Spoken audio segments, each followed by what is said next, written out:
ডিভোর্সে এক নারীকে এক যুবক বিয়ে করে বলেছিল, হুজুর জান্নাতের কিছু সুখ হয়তো দুনিয়াতে আমি উপলব্ধি করতে পেরেছি। এর কারণ হিসেবে সে কয়েকটা কারণ আমাকে ওই দিন বলল। এক ভাই ফোন দিয়ে এই বিষয়টা আমাকে বলল, হুজুর আমি ডিভোর্সে একটা মেয়েকে বিয়ে করেছি।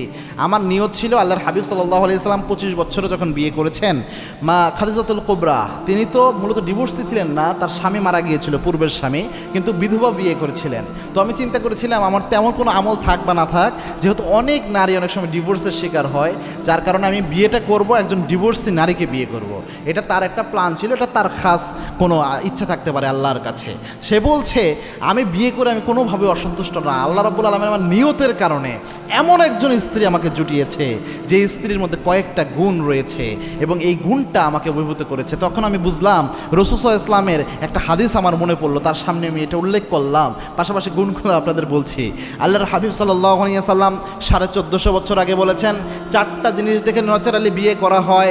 একটা হচ্ছে ধন সম্পদ দেখা হয়, বংশ দেখা হয়, চেহারা দেখা হয়, দিনদারিতা দেখা হয়। আল্লাহর হাবিব বলেছেন ফাসফারু বিজাতিদ্দিন, কোনো মেয়ের মাঝে যদি দিনদারিতা দেখো এটাকে তোমরা প্রাধান্য দাও। দিনদারিতা আছে কোনো মেয়ের মধ্যে, এটাকে তোমরা প্রাধান্য দাও। ওই যুবক বলছে আমার ওয়াইফের মধ্যে এমন দিনদারিতা, আমার ওয়াইফ 5 ওয়াক্ত নামাজ তো পড়েই, নফল নামাজ ছাড়ে না, নফল রোজা ছাড়ে না, এবং আমার ঘরটাকে এত চমৎকারভাবে গুছিয়ে রাখে, আমল দিয়ে এমনভাবে সাজায় রাখে, ঘরে ঢুকলেই আমার আমল কম কিন্তু আমার ওয়াইফের আমল দেখে আমার হৃদয় এমনিই তার দিকে ঝুঁকে যায়। 2 নাম্বার হচ্ছে আমার ওয়াইফ কখনো আমার সাথে কটু কথা বলে না, আমার কথার কোনো জবাব আমি দিতে দেখি না।